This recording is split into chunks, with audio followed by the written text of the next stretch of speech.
Тайната на дивата гора. Глава 11. Моите овце слушат гласа ми. Филип, изправих се аз и изтръсках дрехите си. Аз ще си тръгвам, като по пътя ще направя едно посещение. Съгласен, зарадва се брат ми. Да вървим? А кого ще посетим? Господин Танер, овчарят. Чудесно, плесна Филип с ръце. Аз много го харесвам и ще дойда с теб. Аз се спрях оплашена. Ами как ще обясня причината? Той вървеше напред спокоен, като следеше с поглед една летяща сврака. Филип, казах смутено. Ти не бива да идваш с мен. Трябва да говоря на 4 очи с господин Танер, защото имам тайна, която не трябва да узнаеш. Филип ме погледна, сякаш нещо в мен не беше вред. Защо? Трябва да ми кажеш тайната си. Не бива да я казваш първо на господин Танер. Аз съм ти брат все пак, а той само един стар човек. Върху сините му ясни очи легна сянка. Лицето му почервеня. Видях, че той беше засегнат и обиден. Но ти няма да ме разбереш. Опитах се да се оправдая аз. Виж, не става въпрос за някоя дреболия. Тайната ми е много важна. Тя не е измислица или фантазия. Боя се, че няма да ми повярваш или ще ми се смееш. Филип ме погледна вече не само обиден, но и възмутен. Никога не съм ти се смял и винаги съм ти вярвал. Не правиш добре, Рут, като криеш от мен една такава важна тайна. Аз ти доверявам винаги тайните си. Ние се спряхме и мълчаливо застанахме един срещу друг. Не знаех как да започна. Добре, примирено свира мене Филип и се помъчи да изглежда колкото може по-равнодушен. Аз си отивам. Можеш да ме намериш в градината, ако желаеш. Той се обърна и тръгна. А аз с мъка в сърцето тръгнах след него. Вървяхме така до мястото, където пътищата ни се разделяха. Всичко хубаво, каза брат ми без да се обърне. Чао! Той тръгна надолу, а аз нагоре. След няколко крачки се спрях и го погледнах. Вървеше бавно по ливадата с ръце в джобовете и наведена глава сякаш търсеше нещо. Явно бе дълбоко нещастен, щом не забелязваше прелитащите птици. Докато гледах след него, изведнъж ми стана ясно. Може би за пръв път. Какъв чудесен брат имам! Спомних си как внимателно ме слушаше той винаги когато скланях глава на рамото му и му се изповядвах. Колко търпелив беше към буйната ми фантазия. Как бързаше да се върне от училище, за да не се чувствам самотна. Колко търпеливо сядаше до мен и ме утешаваше, когато бивах наказана за пакостите си. Не трябваше да държа в тайна своето откритие. Нима няма да е по-хубаво и Филип да открие добрия пастир. Тогава заедно ще се радваме с двойна радост. Спуснах се по надолнището, колкото ми държаха краката, като виках името му. Филип се обърна и ме зачака. Отново се уверих колко по-добър е от мен. На негово място щях да продължа сърдита пътя си, като че не съм чула нищо. Стигнах запъхтяна до него. Филип, ще ти кажа. Не искам да имам тайни от теб. Замълчах, защото с мен стана нещо, което сама не разбирам и не бих могла да ти го обясня с думи, преди да говоря с господин Танер, разбира се. След разговора ще ти разкрия всичко. Утре в колибата. Тогава ще узнаеш тайната ми. Добре, усмихна се той. Наистина не бива да имаме тайни един от друг. Бях така блажена да го видя отново радостен, че се хвърлих върху него, обвих с ръце раменете му и го целунах. Не бях правила това отдавна и той остана изумен. Като страхливо се огледа наоколо да не би някой да ни е видял. После обърса бузата си с ръкав, защото целувката ми беше твърде пламенна, усмихна ми се и си тръгна. И аз тръгнах нагоре. Спрях се на върха и се обърнах пак да видя брат си. Този път той вървеше с дигната глава. Явно бе забравил огорчението и старателно наблюдаваше птиците. Бузите ми горяха, когато стигнах кошарата. Господин Танър бе там и аз въздъхнах облегчено. Той поправяше една врата, изтичах и хванах голямата му ръка с ръцете си. Господин Танър, започнах без предисловие. Дойдох да ви кажа нещо. Аз разбрах оная история, която ми прочетохте и сега знам, че аз съм агънце, а Исус е моят добър пастир. Господин Танър се изправи с чук в ръката и ме погледна с блеснали очи. Но това е чудесно, възкликна той. Няма ли да ми разкажеш по-подробно? О, с удоволствие! И двамата седнахме на пейката. Бях толкова щастлива да разговарям с човек, който ще ми повярва. Аз бях много лоша, започнах разказа си.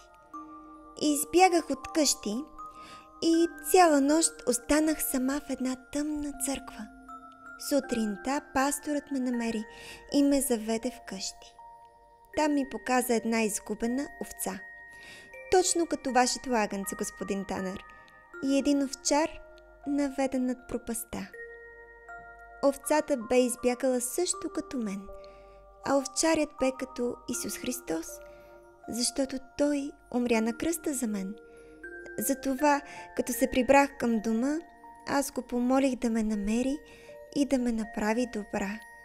И сега аз съм негово агънце. Господин Танър ме слушаше внимателно. Набръчканото му лице сияеше от радост. Слава на Бога за това, моето момиче, извика той. Щом си станала негова, ти ще останеш негова завинаги. Никой не може да те грабне от ръката му. Господин Танър, погледнах го аз, вие принадлежите ли на добрия пастир? Но разбира се, малката, отговори той. Аз съм негов от близо 50 години. О, господин Танър, а чували ли сте неговия глас? Пише, че неговите овце слушат гласа му, но аз се ослушвах и не съм чула нищо. А така искам да чуя гласа му. Господин Танър се замисли. След това бавно заговори. Сега аз ще извикам овцете си. Наблюдавай ги, особено оная, дето пасе долу край плета, и забележи разликата. Гледах внимателно стадото, когато овчарят издаде един дълбок, подобен на удар вик. Самотната овца отдолу вдигна главата си, явно очаквайки още нещо, и направи няколко крачки напред. Само групата овце при кошарата не реагираха. Защо другите не се помръднаха? Попитах аз. Дали чуха?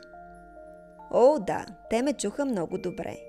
Но те не познават моя глас, защото не са мои, а на друг овчар, който е болен. Те са едва от 2 дни в стадото ми, но ако ги водя 1 седмица, ще ме опознаят, както останалите. Виж, момичето ми, сега на твоето сърце говорят много гласове, а ти познаваш само от няколко дни добрия пастир.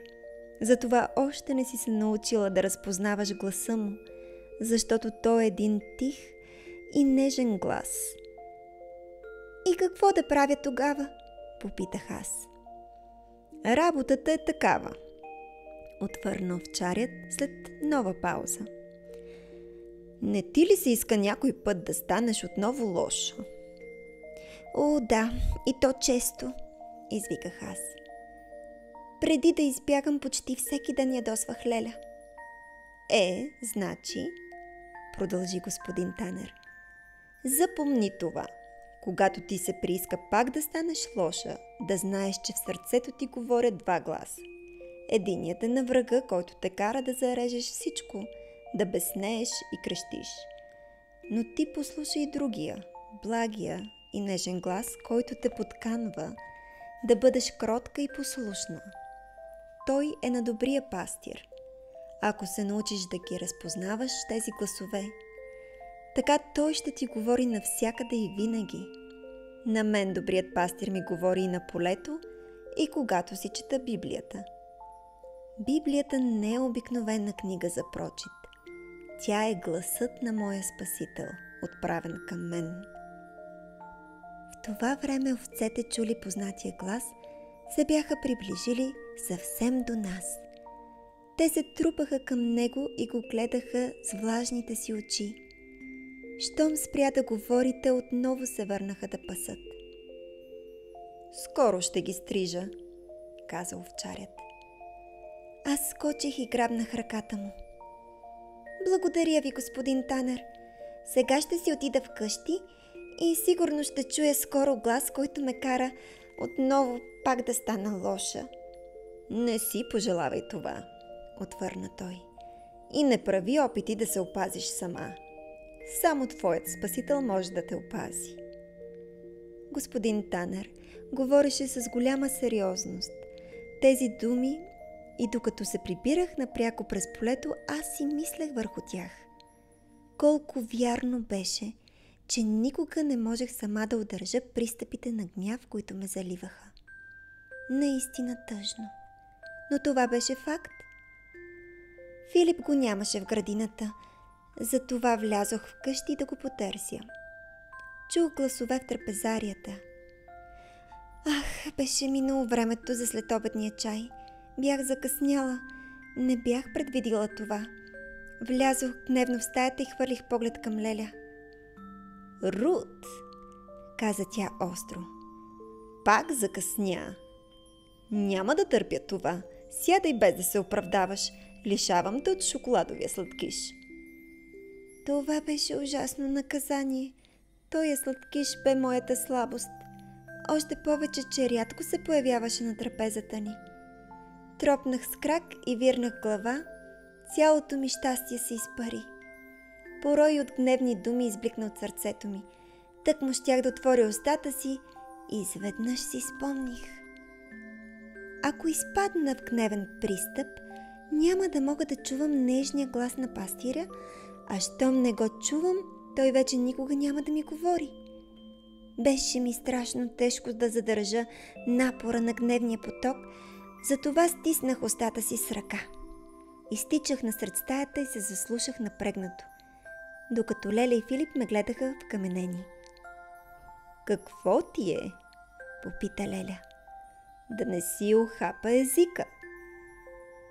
Не отговорих, защото в съзнанието ми изплува стихът, върху който бяхме говорили с господин Танер. Моите овце слушат гласа ми и ме следват.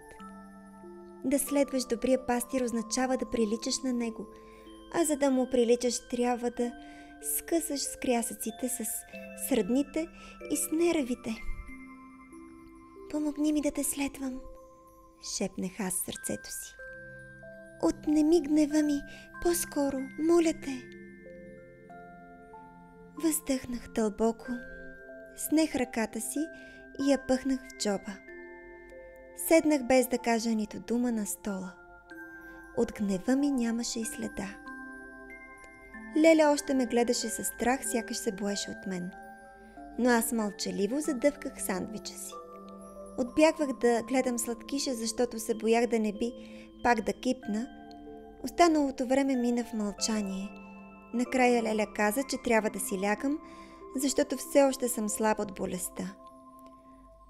Точно това желаях, защото толкова много мисли се блъскаха в съзнанието ми, че трябваше да остана сама. С най-голяма бързина се качих горе и се мушнах под завивките. Виждах през отворения прозорец как се смрачаваше. Небето беше с цвета на сините камбанки. Дълго се взирах в дълбините му, докато от тях изплува първата звезда. Две закъснели птици си пожелаваха лека нощ на своя език и спокойна тишина изпълни тъмния простор. Бях сложила ръце под главата си, гледах и слушах. Сънят полека ме унесе. Бях неземно щастлива. Този ден постигнах 2 победи.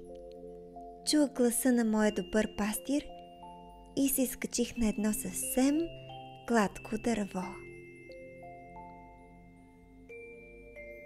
Край. Лека нощ!